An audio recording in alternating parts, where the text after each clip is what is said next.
welcome today to part 4 in our Customer Success Leadership Bootcamp series. Today we have Kristi Faltorusso back, who's our VP of Client Success and one of the most well-known thought leaders in SaaS around customer success and SaaS. Today she's going to talk about creating a renewal process and a forecast model that works. Kristi, how you doing today? Hi, Dave. Thrilled to be back again. Week 4. That's right. 4 out of 5 with more to come. Excellent. How's New York these days? Oh, we had a rainy weekend. We had the hurricane come. Thankfully, it was downgraded to a tropical storm, so we didn't get hit too bad. But oh my gosh, the rain and the wind. So made for difficult dog walking for all of you pet owners out there. I don't have a pet, but I have kids, so I know about walking. Kid walking is similar. Yeah. That's right. That's right. Anyway, all right, I'll let you go. Thanks, Kristi. Excellent, Dave. So everyone, I am so thrilled to be back here for week 4. I can't believe it, week 4. This time is flying by, but I appreciate everyone who has been continuing to come back week after week. Those of you who have had to miss a week and still are just eager to consume all the content. So really just excited to have everyone. Today, as Dave mentioned, we are going to cover how to create a renewal process and a forecast model that works. I think you all are probably well aware, right? I'm very big on the operations and the process management of the key activities that are important to well execution of customer success. And so the renewal process obviously goes without saying that whether it is the customer success team that's managing it or another part of your organization, it is critical, right? So you got to get it right. You got to make sure that your customer has a good experience. You got to make sure that you're getting to the roots of everything that you need to make sure that it's seamless and ultimately that you're driving that right outcome. So today we're going to dive into all of that. I'm going to walk you through how to create your process, why it's important. We're going to start with some fundamentals on the renewal and the impact of that recurring revenue. I'll walk you through a very well thought out structured playbook on how you and your teams can orchestrate a renewal that will work for everyone. And then we'll talk about forecasting, because I think this is probably one of the biggest missteps in customer success, right? Sales is always so good, maybe just emotion around it, requiring them to do good, strong forecasting. And I feel like customer success hasn't nailed it yet. So I'm going to introduce you all to the process that I've developed here at Client Success, how we are forecasting. Again, everything I cover is what I do. It's what I think. It doesn't mean it's perfect for your organization. So remember, take what I'm presenting here with a grain of salt, right? I think it works. It's worked for me in the past, but you've got to make these things your own. So continue to take this and really think about your customers, your process, and your organization before you go and deploy it. So without further ado, let's jump right in.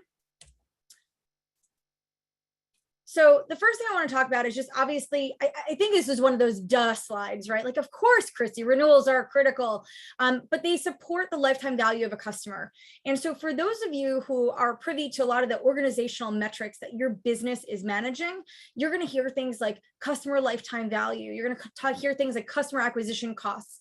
And this is where that renewal, right? That continued subscription of that revenue is so critical, because if you think about the cost to acquire a customer, right? And every organization has it. You might not have visibility into it, but it exists. There is a cost of bringing a customer into your business. And it does likely take longer than a 1-year term to recoup that revenue, which means if your customers are not renewing after their initial year subscription, you're likely losing money. Think about that, right? So it's costing you money to bring a customer on board, only for you to then lose that customer before you've recouped that value. That's detrimental to the success of your business, right? So that's just one reason the renewal is important. The other thing is that lifetime value of a customer, right? The higher this is, the better it is for the business. So it's, again, if you've heard that analogy, like the leaky bucket, right? You can't keep bringing customers on board only to lose them out the back. It's just really critical to the success of your organization. So if your leadership team, if your team itself, if you guys are not focused on the numbers supporting your renewals, get dialed in, right? Get access to that data, get access to that information, and make sure that you understand what those numbers look like and how you and your team are contributing to those. So the next thing I want to talk through are two other metrics that support this. So for many of you who are, again, if you and your organization and customer success are responsible for managing the renewal process, right? You're managing that entire thing start to finish. There's two things I want to make sure that you're paying attention to and that you understand the difference between, right? You have a customer renewal rate, and think about this as your logo retention rate. So this is going to be that percentage of customers who renew during a specific period of time, right? It could be for the year, it could be for a quarter, it could be for a month. But this is that customer renewal rate. So the rate in which your customers themselves are staying with you. So I've provided you the formula here. So if you're not digging into that, it is important to just understand the difference between these two. And the second one is that revenue retention rate. And this is the revenue that you're continuing to renew over a specific period of time, right? And that rate of renewal, that rate of retention rather. And why these are important, let me give you an example. You can have a customer, you can have 100 customers, and all those customers can stay, right? Let's just assume 100% logo retention, so that customer renewal rate, all those customers stay. But if all of those customers are staying at a reduced value, your revenue retention rate is going to look very different, right? So it is important to understand the value and impact of both. Just because you have one at 100% doesn't mean the other one is 100%. And it's important to know the difference, right? If all of your customers are staying, but they're all contracting or downselling, you've got a problem, right? You got to figure out what's going on there. And so we want to solve for the disease, not the symptoms. So you've got to do some digging to figure it out. So this is, again, what I'm trying to do is highlight that it's not one metric we're paying attention to, right? When you think about renewals, it's just not, oh, I have my own book of business and I got all my customers to renew, right? It's all of these different data points that helps to support the business. So you should be very clear on the two, why they're important, why they're different, and what the story is that it's telling you.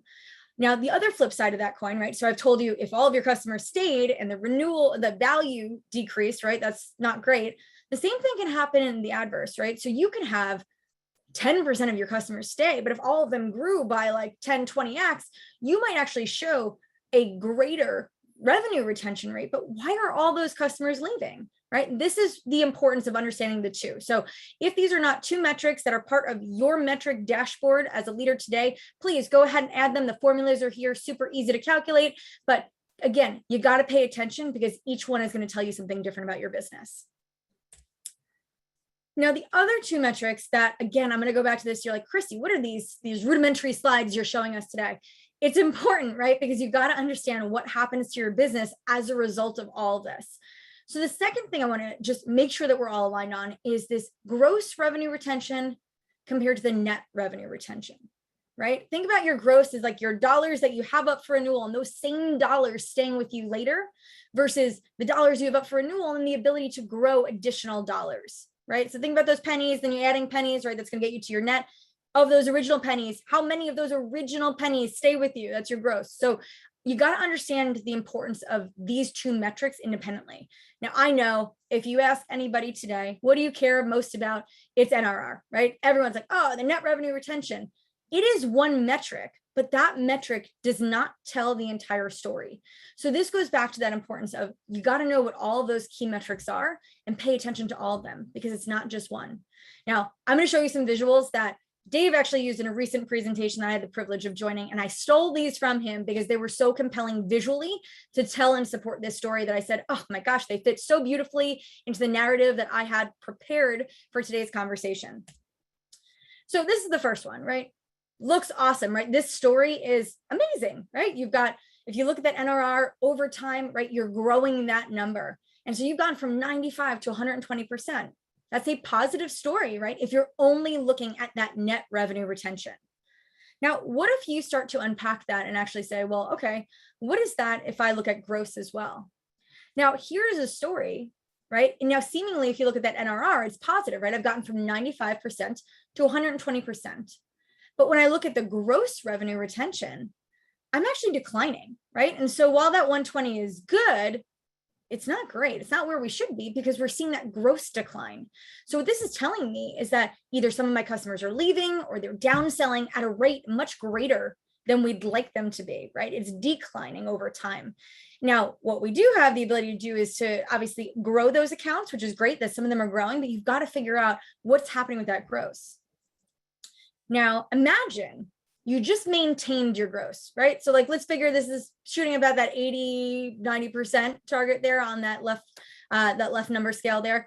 Assuming that you just stayed the same, right? You didn't improve your gross revenue retention rate. You just stayed flat. If you continued at the rate with that growth, with that NRR, look at that. It's gone from 95 to 140, right? That 120 has gone to 140. That's huge. And that's all you did there is you didn't focus on growing more of your accounts. You actually just made sure that you maintained that gross. So this is why it's so important to pay attention to all these metrics, because they fundamentally tell a very different story. Now, what happens if you actually improved the gross? So with a slight improvement of the gross over time, look at how this changes that number, right? So in this narrative, I've improved the base and I'm improving that expansion. And so I've gone from 95 to 150. And this is the power, right, of if you look at both of these and your ability to continue to improve your gross and grow that customer base to target that NRR. So again, look at, you can go and have a significant material impact on your business if we can improve that gross retention. So that's what we're going to talk about today, right? How do we put the processes and the infrastructure in place in order to improve that gross? Because that will fundamentally transform our performance.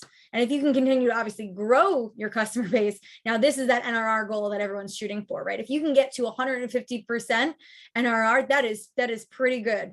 So that's something we should all be striving for. But how do you get there? You got to make sure that that gross is improving, right? Or at the very least, not getting worse. All right, so now that we're thinking about the renewal, right? We're thinking about the process. What do I do? Where do I start? Let me give you four things rather. I've been doing a lot of fives, so a shift to four is confusing for me. So here's your four things to consider as you're building out your program. The first thing you've got to figure out is who is the right team. I think this is like the great debate that will continue forever, as far as I'm concerned, right? Like, who should manage the renewal? Should it be customer success? Should it be account management? Should it be sales? I'm going to give my infamous response that nobody likes and say, it depends. There is no right or wrong team makeup of who manages this. It depends, right? If you've got a comprehensive, let's say, product, right, where it's very technical, you might have a customer success team that has this skill set that is very technical, right? And they're very in the weeds with your customers. Maybe they're not the best suited to have that commercial conversation, in which case maybe you have an account management team that's there to grow and manage that discussion. It depends, right? So you've got to figure out where are you with your process, with your customers, with their needs, with your product, and you've got to decide who is the best person, who's the best team to manage this. And again, there is no right or wrong. So if you see a whole bunch of people that say, oh, customer success should do it, or sales should do it, it doesn't matter. It's your business. You have to determine the best resources for that. I'll tell you something. In the 5 companies I've worked for, I have had organizations where we managed 0 revenue. We were exclusively there to be consultative to our customers. We had an annual bonus that was tied to retention performance, but we didn't manage any of the commercial activities, right? We were exclusively consultative, there to help our customers maximize the value of the product. I had other organizations where we exclusively managed the renewal. We didn't manage any growth. I've had other organizations where we managed everything. So there is no right way to do it, right? There's not a universal standard. There is the configuration that makes most sense for your team based on the skill and will of the people that you've got there, based on your customers' needs and how your program needs to be orchestrated. So again, don't let anybody tell you that there's a right or a wrong way. You've got to take all these things into consideration as you're figuring out the who. Now, the next thing is your process. I'm going to walk you through basically my playbook for retention, right? But you've got to figure out, again, what does your process need to look like? Now, there might be a modification on what I'm going to show you today, right? And that's why I always say, and I give you this disclaimer each week, it is not a one-size-fits-all model. I'm going to give you some things to consider, but you've ultimately got to build this out for yourself. Now, in my process, I don't have any stage that's really allocated to, let's just say, the paper process exclusively. And you want to know why? Because I'm not selling to these huge Fortune 50 to Fortune 100, right? These large enterprise organizations that would require legal and procurement and 10 other teams to go through all of the paper process in order to execute this, right? But you might. So I'm going to introduce some fundamental steps that you should make part of your process. But again, you have to figure out who your customers are, what their process looks like, and what you need to do in order to execute that. Right? You might have your own internal deal desk review cycle that, every contract needs to go through before you can present it to the customer, in which case those stages need to be built into your process. So again, map out the steps that your team will need to take to effectively execute. The third thing is the timing. Again, I think a standard, people have said, oh yeah, you start the renewal 90 days out. Well, guess what? I start my renewal 120 days out. Doesn't make me crazy. It just makes it unique to our business, right? There's something very specific about why I want to start mine a bit earlier, right? I want to make sure I've got enough time to have the appropriate conversations with my customers. I want to make sure that if there is any objections, I've got the time to resolve those. If there's risk there, or I have to, we've had an executive sponsor leave and I've got to kind of do a bit of a resell. I need the time to do those things effectively where my customers don't feel rushed, right? And that we're forcing them into our timeline, but also where I have the time to do these things. So you've got to figure out how soon do you want to start that process? And you've got to standardize some stuff around it. And the fourth thing to do is you've got to figure out where to manage it. Your tools and systems will enable you and your team to execute this flawlessly. But if you don't have a place to manage it, where you don't have a place to have that visibility, it's going to be challenging, right? You won't know if your team is doing the right things at the right time. You won't have visibility into how things are advancing or if things are stalled. So you've got to figure out a place where it's managed. Now, again, I tell you time and time again, while I think the best place to manage all of these is in a customer success management solution, I am biased. I'm going to say client success, but if it's not that, you can use things like Excel, you can use things like Sheets, and your asset that I will give you today is actually going to be a Google Sheet that I've created as a template for you guys to use to manage your renewals. And I'll introduce you to some columns that I look at and how I actually start to filter things and some reports that I create.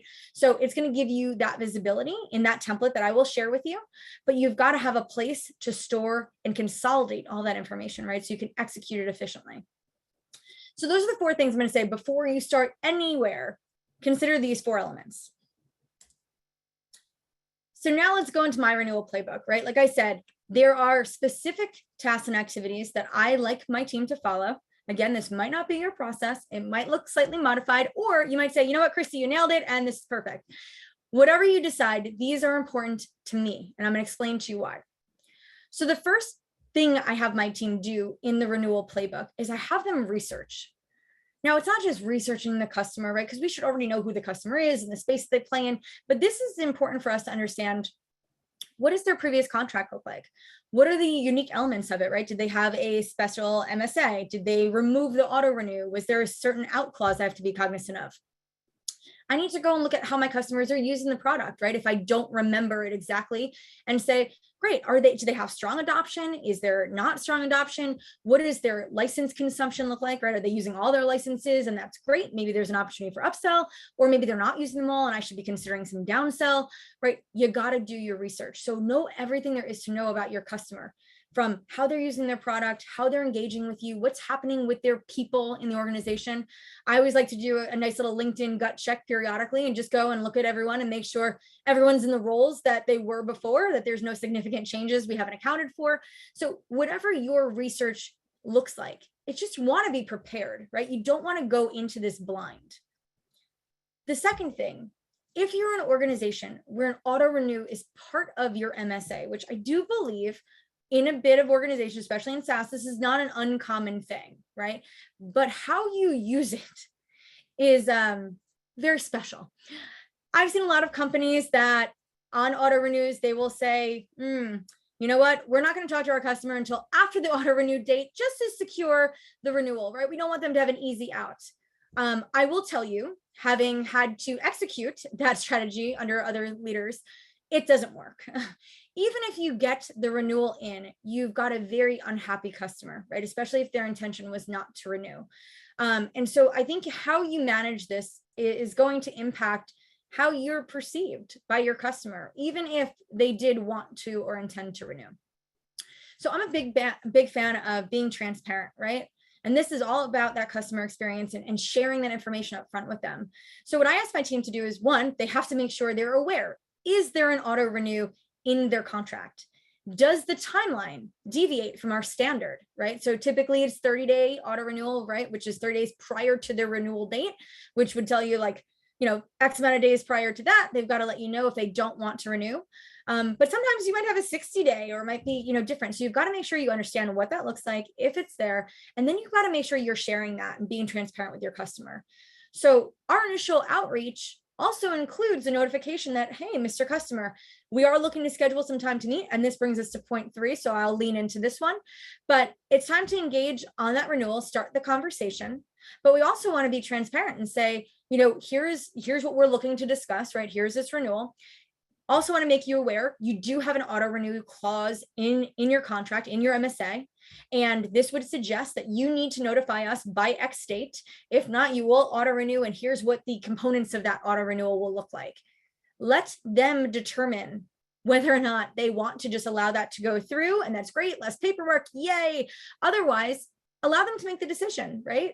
Don't trap your customers. It's horrible. You're kicking the can. It honestly is going to do you bigger disservice because you're putting unhappy people back into the universe, right? And, we talk about second order revenue and the ability to get good, happy customers out there reselling your product, right? They're leaving good reviews. They're telling their friends. They're talking in the communities. Well, if you're a company that just traps your customers in auto renews, guess what? I'm sure there are folks out there telling other people about that. So in the time to meet, which is step 3, in addition to that outreach, which includes letting our customers know what it is that we're trying to discuss, we want to make sure that we are scheduling some time with them, right? We're having a conversation. This is a big deal, right? Depending on the contract size, the value, but even if it's smaller, you want to have an appropriate dialogue with your customer. Now, I know if you're servicing SMB and if it is very transactional and you've almost automated everything, perhaps this is not going to be a stage in your playbook. But for me, at ClientSuccess, we have a high engagement model, which means my team should be orchestrating this. And to start that orchestration, it begins with a conversation, right? It begins with that transparent communication. So we want to make sure that also when we're doing this, we're asking some very specific questions with our customers, right? And specifically asking, is it your intention to renew? I'm not asking them to sign on a piece of paper. I'm not asking them to execute a contract or anything right now. I'm asking, is this your intention, right? Is this the direction you intend to go? And that question, obviously, like I said, it's very specific, the language we use and how we position it, because I might have somebody who says, yes, I intend to renew. Now, that's not an automatic commitment, right? Because they still have to figure out the budget. They might need to get approval from somebody else, but at least I understand their sentiment. And that will help me determine, do I go down this way or do I go down this way, right? So if they say, yes, great, we're excited, we're going to figure out what we need to do to make that a reality. And if they say anything but yes, we're going to manage it very differently. So for me, anything but yes is a no, sadly. So if they don't intend, but they say things like, sure, but I've got to talk to my leader and see, how they're feeling. I don't make the decisions, or I got to check with finance to make sure that we've got the budget, right? All of those to me, little red flags. So I say anything that's not a yes, we treat as a no, we manage that effectively. So that is step 3, is making time to meet and have that conversation. Step 4, it's all about MedPick. For those of you who are not familiar with it, go take that acronym and Google it. It started from an acronym a little bit shorter called MEDIC. It's a framework on how you're going to go and do that exploratory research with your customers. Make sure that you have everything that you need to effectively manage that commercial motion. It's highly adopted in a lot of sales organizations. It was built off of the spin sales strategy and methodology. So if you're familiar with spin selling, very similar. It goes a little bit more into detail with regards to what each of those letters stand for. I will cover that in one of the upcoming slides. So, but again, if you're not familiar, it's a great thing to just go and explore. Again, it's the methodology to make sure that my team has all the information they need in order to execute this flawlessly. So these are the first 4 steps in my playbook. I got 4 more for you. So here's the next 4. Step 5 is all about the objections. It's managing those effectively. Now, unless your customer says, oh my gosh, everything is awesome, right? We love the product, we love the people, we want to spend more money. Anything else, you've probably got something you have to navigate, right? Think about those customers that are like, yeah, we love the product and we're adopting it. It would be really cool if your product did A, B, and C because it would really help us do X, Y, and Z. Now, that's not necessarily objection in the sense that it might prevent the renewal, but it's a concern my customer has that I want to treat seriously and manage it. And even if the management of that is simply, hey, Mr. or Mrs. Customer, I shared that feedback with our product team. And you know what? We're actually looking at creating a similar XYZ in our product to help you do just what you've outlined. Would you want to set up a call with them to give them your feedback, right? Something like that might help me overcome how they're feeling about some small component of this. So again, an objection doesn't need to be a blocker per se. It's just something that I want to make sure that I'm addressing so that my customers, they don't really have anything standing in their way from adopting our platform, embracing the partnership, and feeling really good about the value they're going to get from it. Step 6 is the proposal, right? This is where we get into the paperwork of all of this. So I want to make sure that my customers have very clear visibility into what it is that they're signing up for again. Now, perhaps during a lot of the conversations we have outlined, this is what they'll need. Here's how their team has expanded. Maybe they're talking about future growth, and maybe, there's new parts of your product that they're ready to consume, right? They've got new challenges that they're trying to tackle. I want to put all that on paper, and I want them to be able to reflect and look at that and make sure that they've got everything that they need. Now, I will tell you, by adding this step, I've actually had better luck growing my accounts because we're being more methodical, right? We're being actually more consultative and saying, like, here's all the things that you're subscribing to. Here's the things that you're not today. Here's the value those things can bring.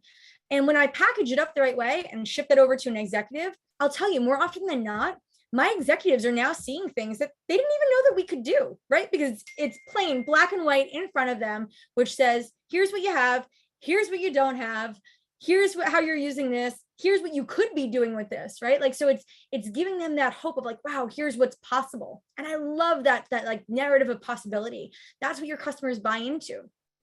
So I like the proposal step because I think it gives you an opportunity to present more and hopefully grow those accounts.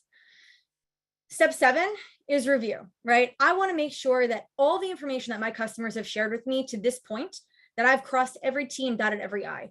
I want to make sure that I'm clear on what the next steps look like for their execution of their paperwork, right? Who has to review this? Who signs it? What's the timeline? Hey, if Mary's going to sign this, is Mary taking any vacation in the next coming weeks? Is she going to be out of the office? Should we expect a delay?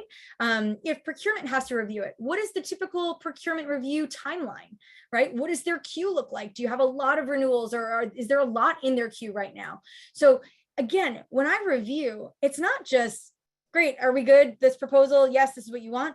It's digging a bit deeper and making sure that you're clear on everything that you need to know in order to get this signed, right? Sign, seal, deliver. That's what you want. So this is a great opportunity for me to review and confirm. And hopefully, when I get to step 8, I'm closing this with a closed one. But either way, at the end of this renewal, one of a few things might happen, right? Maybe you've got a short-term extension, maybe your customer is churned, maybe they've renewed, maybe they've expanded, right? Either way, you've got to manage that up and close it out effectively. And obviously there might be a lot of little things that you'll need to do, right? And think about all of your systems that you need to update. And, it might be your CRM, might be your customer success management solution. It could be, where you're managing the revenue. So step 8 is really process for me. It's making sure that we're doing all those things to just get that across the finish line. So like I said, these are my 8 high-level steps in how we manage our renewal. And if I showed you all the details, I've actually got, I think when I built it out, there's like, I want to say like close to 50 steps and little tasks and activities that we do, which is crazy, but I account for all of these things that I've highlighted in these bubbles as little tasks, just to make sure that my team has visibility into all the things that they should be doing. So that's the 8-step playbook. Like I said, you can use this as your foundation, but you really should be thinking about your customers, your business, your product, and make sure that you're accounting for all of the appropriate steps for your team. The next thing you want to do is think about if you can automate this, right? Now, I mentioned, obviously, at ClientSuccess, I use ClientSuccess. So our platform powers how I execute this. So I was not kidding when I said I have a very extensive renewal management playbook. And so you can actually see here the different stages. Now, these are only the stages. And under this, you've got activities. And then under those activities are tasks. So I'm telling you, there's like 50 something things within here, but my team loves it because there's no guessing. They don't have to think about, oh gosh, what should I consider? Do I do this? Do I do that? I spelled it out. They don't have to do all of these things. Remember, it's the 80-20. So hopefully it addresses 80% of the things, but they might have to modify it. They might have to close things out. We might have a customer who 6 months before their renewal says, oh gosh, you know what? We love things so much. We do an early renewal and do a 2-year contract, right? We just want to stay with you. And, what can you do from us from a pricing standpoint? Well, guess what? I might not have to go through all these steps, right? So you can modify it and make it yours. So what I love about our platform is that it actually allows my team the flexibility to come in here and make it their own. I put all the things in here, but they determine, you know what? Yep, I got to do this and this and this, but this customer, I don't have to do X, Y, and Z. Or I already have this information. I don't really have to go through the exercise of asking my customer. We've already talked about it. And so I know what we've got to do. But automation is big. It's going to enable my team to move quickly without skipping any important or critical steps. It's also going to give me the visibility as to where they are in their process. Right? So there is a visual representation that I don't think I've captured as a screenshot here for you guys today, but it allows me to see what stage my team is in managing this, right? So I know for every renewal, are they in the research stage? Are we in the objection stage? Are we in the review next step stage, right? Are we closing it out? I have the ability to see all of that. And if my team, my CSMs are getting stuck, I know where they're getting stuck. I know where I can lean in. I know where I can help. So it's really great if you can figure out a way to have visibility into this. Obviously, like I said, if you can have a playbook automatically fire for them based on the timeline that you've set for your team, all the better. Now, here's some visibility into stage 1. So you can, again, now see where I've started to include some of those tasks. So the first stage in my process, right? Again, this is my process, doesn't mean it has to be yours, but mine is research, right? So you can see there that blue box indicates our stage. The second one is that activity, right? So for me, the first stage in our research, the first task or activity in our research stage is our contract review. So what are the tasks I want my team to do? In this case, I want them to download the most recent opportunity as well as any upsells that took place during the subscription term, right? Make sure that they're looking at that first, right? Review the MSA for any custom legal changes that took place. Review the number of licenses and the price previously paid.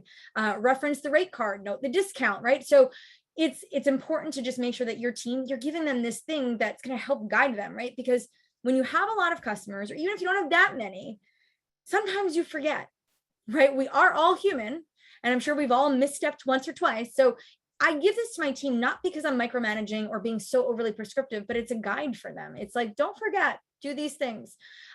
So this helps them. And this is really cool because ClientSuccess gives me the ease of building this out in such a way that I have that stage, I have that activity, I have that task, and my team can reference this really easily because it auto fires for them when they start that, when that renewal cycle starts.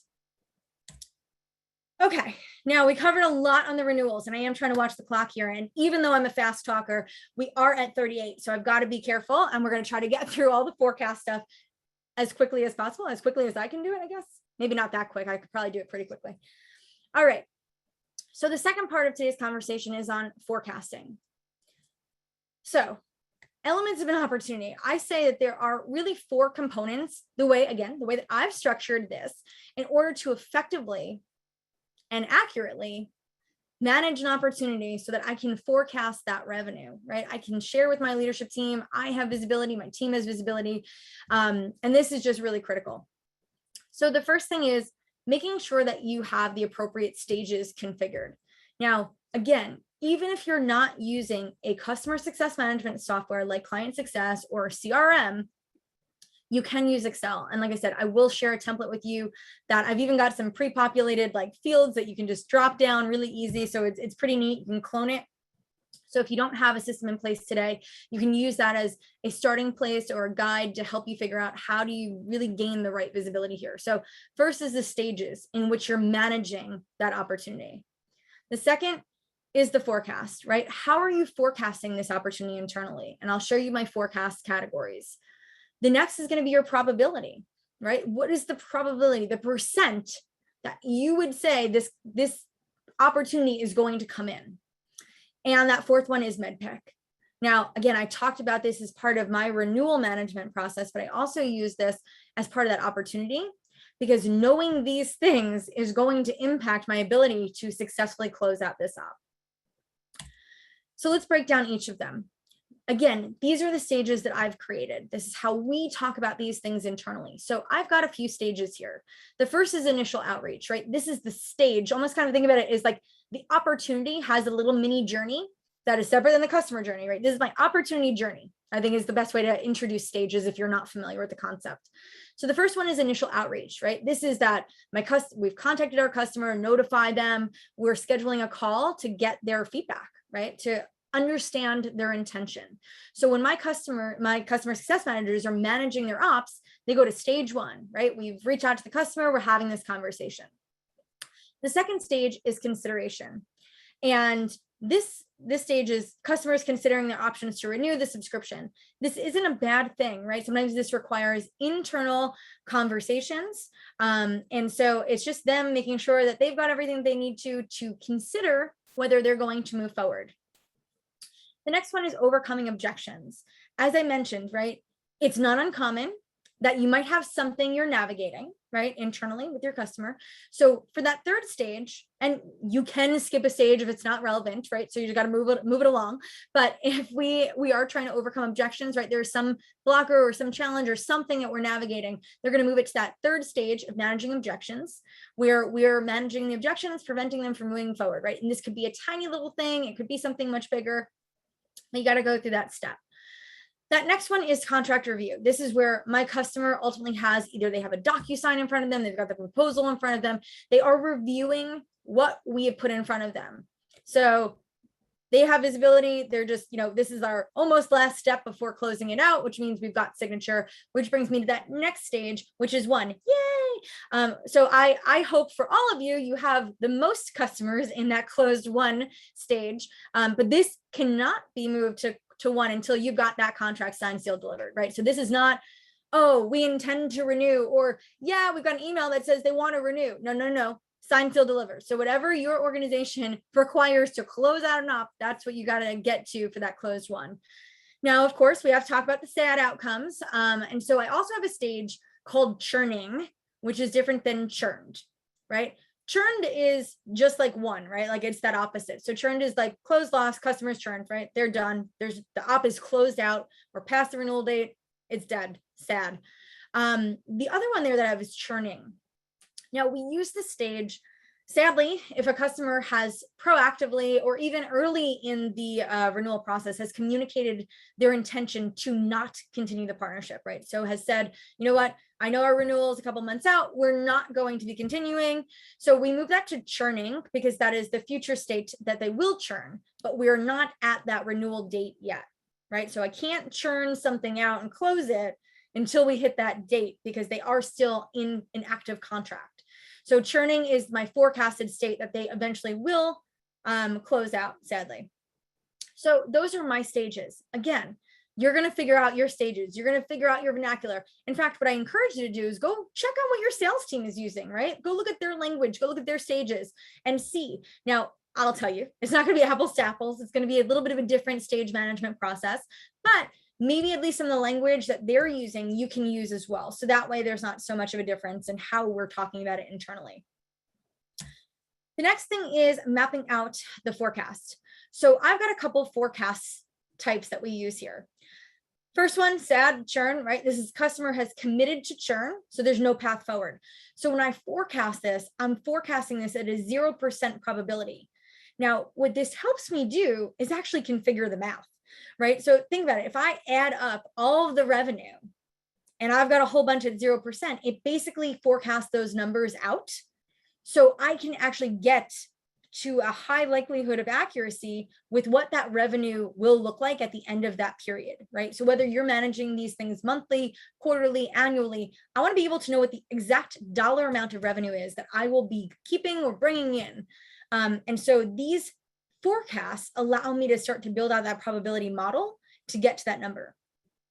The next one I have here is risk, right? Renewals at risk. We might be trying to navigate a whole bunch of things. This is just not a good state to be in. So I forecast this at 10%. The next one is pipeline. Now, the way that we manage this is that all opportunities, as we start the conversation, they start in our pipeline, right? They are in our renewal pipeline. So they come in at 30% and they either move forward to best case and commit, which we'll talk about, or backwards, right? So once we have an op opened in that 120 window, it goes to pipeline. Now I know that's not where they're going to stay, but at least from a forecasting standpoint, that 30% gives me some idea of what's going to happen. Now, the next one is best case. So we're working towards advancing past any of the challenges, right? Renewals are qualified, opportunity has a close plan. We're forecasting this at 75%. So that is our best case stage. So the way that I think about it is when I'm thinking about my forecast, I've got things that are on pipeline, things that are in best case, or things that are in commit. So there's 3 stages for my forecast. So commit, I always say, and this is a horrible analogy, but like if you got hit by this bus tomorrow, there's nothing stopping this from coming in, right? Like doesn't depend on you. There's really nothing left. They've got the contract. We've got confirmation. We're forecasting this at 90%. So they're, 90%, I'll tell you from a management standpoint, when I do my renewal review with my team, we don't even talk about the 90%ers. I filter them out because as far as I'm concerned, if my team has met 90, it's just a matter of like days before they should be coming in. So we don't even waste too much time reviewing them in our pipeline review. We spend more time on the other stages, right? So that way we're spending our time on things that we need to. And the last one there, slightly obvious, right? Close, it's at 100%. So these are closed opportunities that are won, no further sales effort is required. So again, that's going to give me the percentages, which brings me to my probability. So the probabilities help you get to that revenue number so you can forecast effectively, right? If you have $100 and you're forecasting that $100 at risk, great. You're saying I'm going to bring in likelihood of $10, right? But that number is going to be so small, it's not going to really disrupt your revenue call. And I always say, hey, this is what I've got in pipeline. Here's what I've got in best case. Here's what I've got in commit. And here's what I got at risk. So that way we know all of the data that sits in all those buckets. Now, mapping MedPick. Again, we're going to share this deck. So guys, I'm going to go through this a little bit quickly because I do want to be sensitive of time. But the first M in MedPick is metrics. It's making sure that you understand how your customers are qualifying you. Like what are the metrics that will show that the partnership has been a success or will be a success, the metrics that they're measuring. And the second one is your economic buyer. You got to understand who that person or people are that have the purchasing authority, right? Who is ultimately making the decision to move forward or not move forward. Next one is your decision criteria. This is what they are actually evaluating about your product to decide whether or not to move forward, right? Will it meet their needs given their use cases? The process, equally important, right? What are the steps that are going to be taken to move through the review process, right? So what does the initial call look like? Who's going to be a part of it? So again, MedPick is very commonly used in the pre-sales and probably for obvious reasons here, but can be used really strategically for renewals as well. So you should understand what that process looks like for all your customers. The next one is the paper process, right? I talked about this earlier, but once you've got that out there in the universe, right? You send that DocuSign out. I've got people that like watch DocuSign every day. They're like, oh gosh, where is it? Why is it? Guess what? They might have a very strict paper process, right? It's got to go to procurement.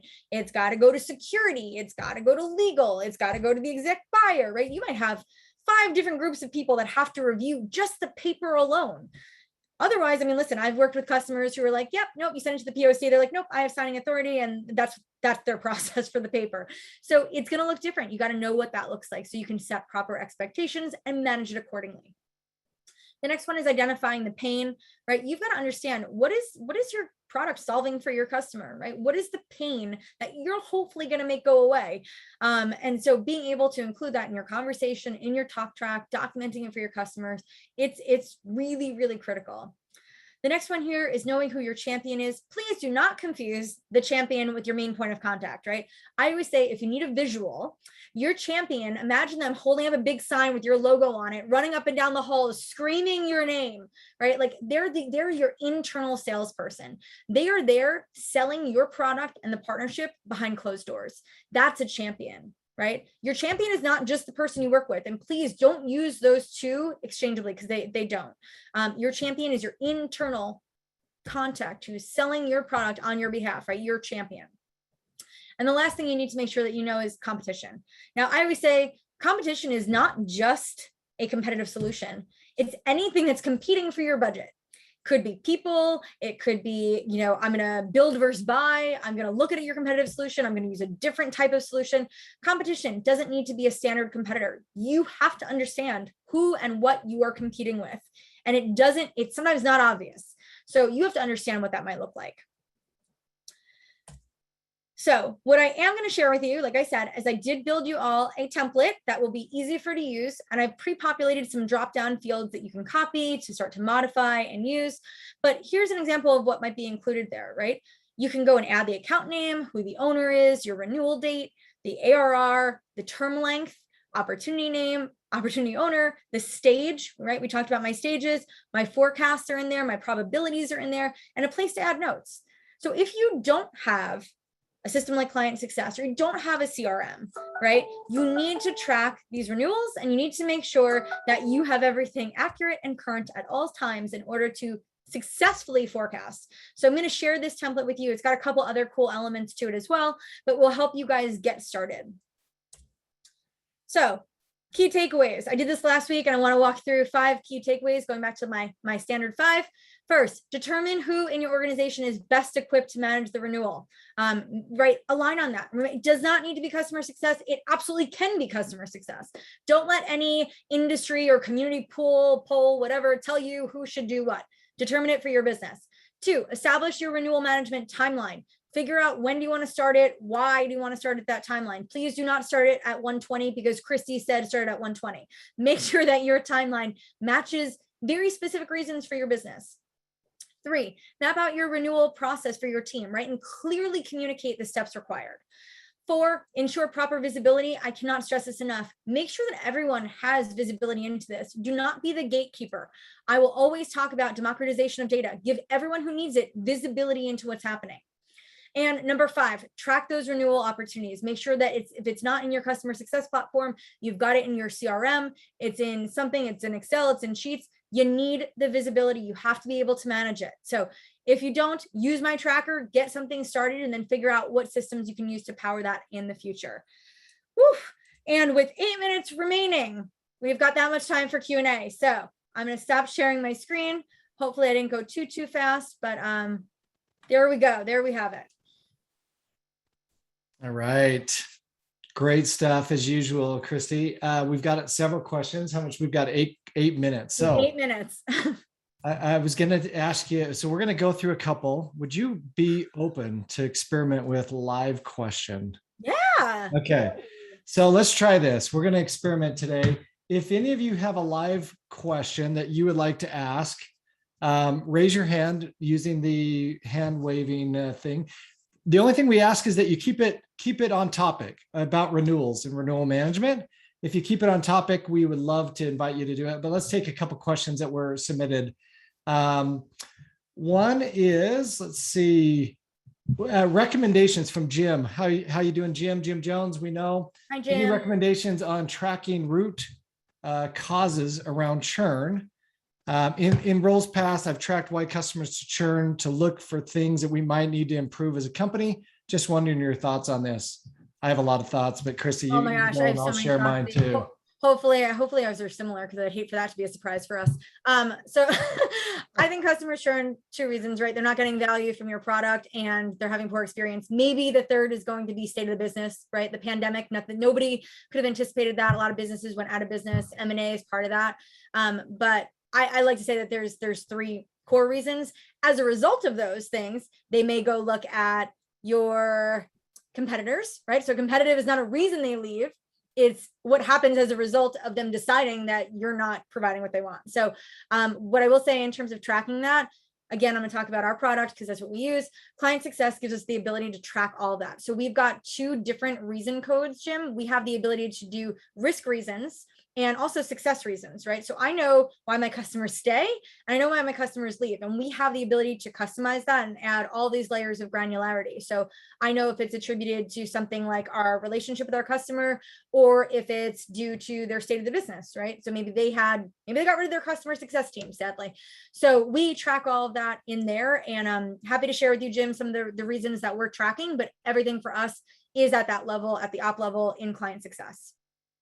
The only thing I would add, awesome, Kristi. The only thing I would add is I highly recommend just track everything, but then just focus on 1 to 3 items at any given time to solve.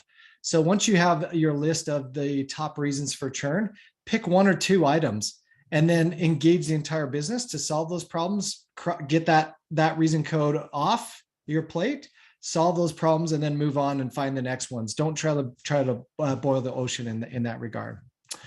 Great. Okay, next one. Kristi, if you have customers who want to negotiate the terms of their current contract, they want to renegotiate the terms of the current contract, what's the balance between being a good partner and holding firm on revenue? I'm going to give you my favorite response, sadly, which no one likes. It depends. I don't think that there's a standard response to that, right? Like, I think it really depends on the situation. Why are they asking, right? Is it something like that's detrimental to their business? They were just acquired and they need some flexibility. Is it because they're going under and it's imminent and they're kind of phasing out contracts, but want to find a mutual way to partner and work with you? Or is it, ultimately they're competitive and they're going to be looking for something else. They want easy out. So I think it depends on the situation. And this goes back to really asking good and thoughtful questions. And in the spirit of partnership, right? Understanding all of that context to develop and come up with something that's mutually beneficial. I always say, as long as our plan it works for both parties. I don't think that I don't think you need to hold firm on always saying, nope, we won't negotiate, or no, we can't figure out a path forward. I say it depends and take it all case by case, make sure that it's mutually beneficial. Okay, great. Amanda, if you're there, we're going to allow you to talk and ask a live question. So Amanda, let's hear your love being the guinea pig. Thank you. So great, Kristi. This has been such an incredible session. Thank you for this. Thanks, Amanda.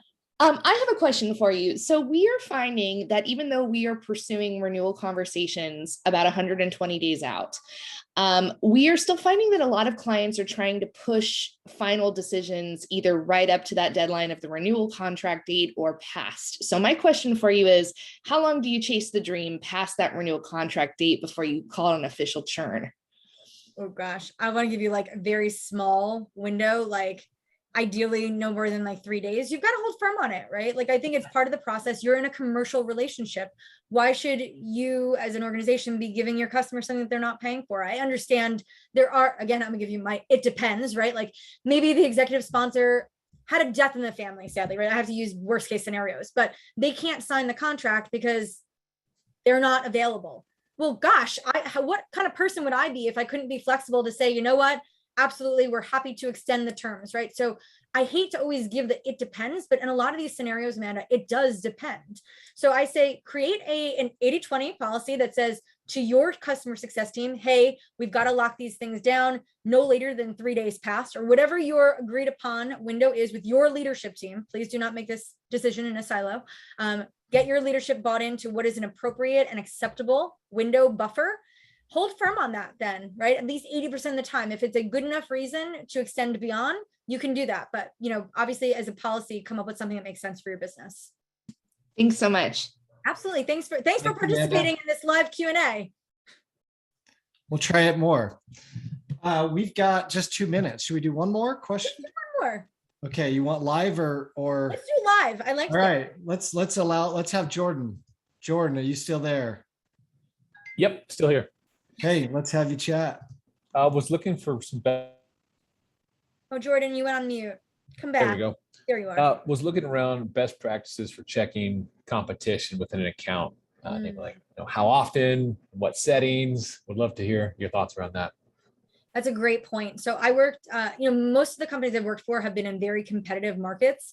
So there's been a couple of things that I have found work really well. One, you have to know your competition, know the language, know what they call their products, right? Because if you've got a customer who starts saying, hey, do you have XYZ product, but you know that that's the language that your competitor uses, it's probably a good chance that they've been speaking to them and now we're wondering, hey, do you have that functionality?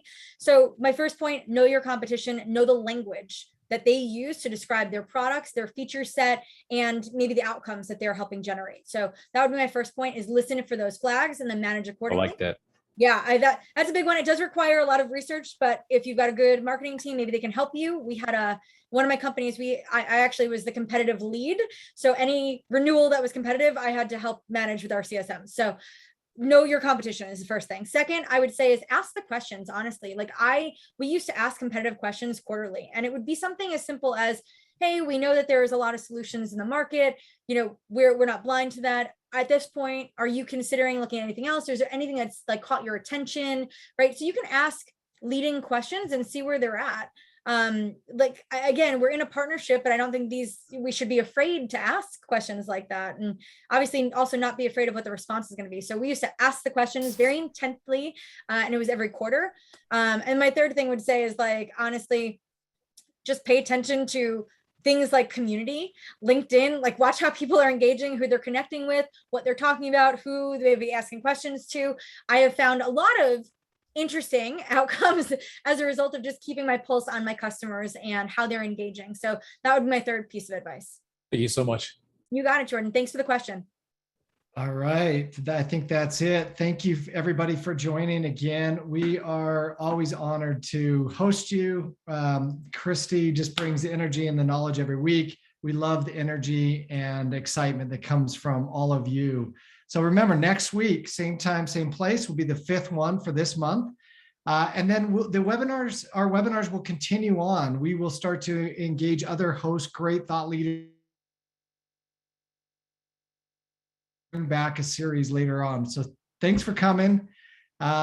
We also invite you, if you want to continue the conversation over on LinkedIn, we're going to post a post in the next 30 minutes that we want the conversation to go on. So if you watch for Kristi or I to do a post on LinkedIn. If you have something that you learned today or something around this topic around renewal management, feel free to continue the conversation there. But for now, have a great week, and we will see you next week, same time, same place.